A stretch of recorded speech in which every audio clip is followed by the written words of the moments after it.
Yung nag-start ako dito sa IMG kasi lubog talaga ako sa utang.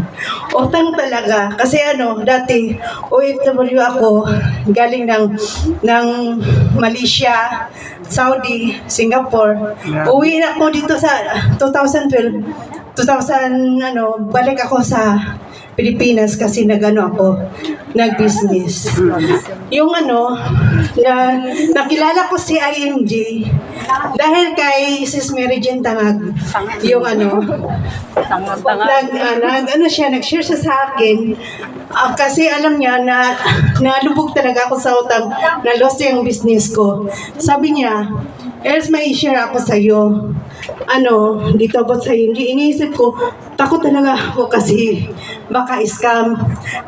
Dati ako sa nalubog sa utang, baka maano naman ako dito, ma-loss naman yung ko. Yun yung nakilala ko yung pinag-aralan ko muna, mga 4 na buwan.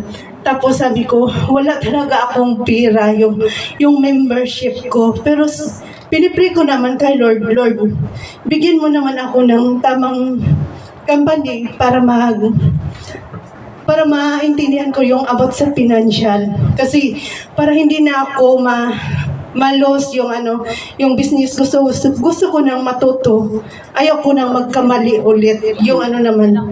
Pero yung naman sa pagpamember ko, pinipray ko kung tinatanong ko kay Sis Jane kung pwede ba manghiram ako sa iyo para pang membership. Sabi naman niya, yun ang kasagutan sa prayer ko. Sabi niya, sige, member kita. Tapos yun, member na nakinig ako sa Zoom, nakilala ko sila Bro Leo. Dami ko nang natutunan. Lahat ng dito sa Singapore, yung nakilala ko lang, doon lang sa Zoom yung nakilala ko sila, na-meet ko sila, at nag-decide ako pumunta ulit dito sa Singapore para maka-start ng pag-savings, magbayad sa utang. Kasi hindi natin alam yung nandoon tayo, akala natin okay na tayo, makapurgod na tayo, makapag-business, pero hindi pala, walang kulang talaga. Yun ang sa akin. Sana naman yung nandito sa mga guests natin, kailangan mo nang mag-member kayo para sa sarili nyo, para naman may protection.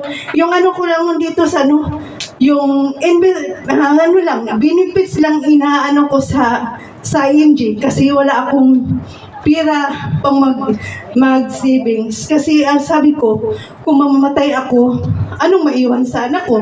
Kasi may utang pa ako. Iniwan ko sa pamilya ko yung utang ko.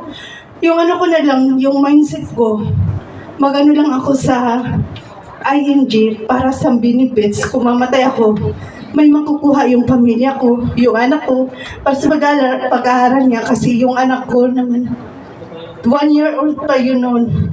Member ako, paano na, wala na yung wala na akong magbigyan ng Salamat lang po sa IMG. Nagpasalamat talaga ako. Yun lang. Salamat.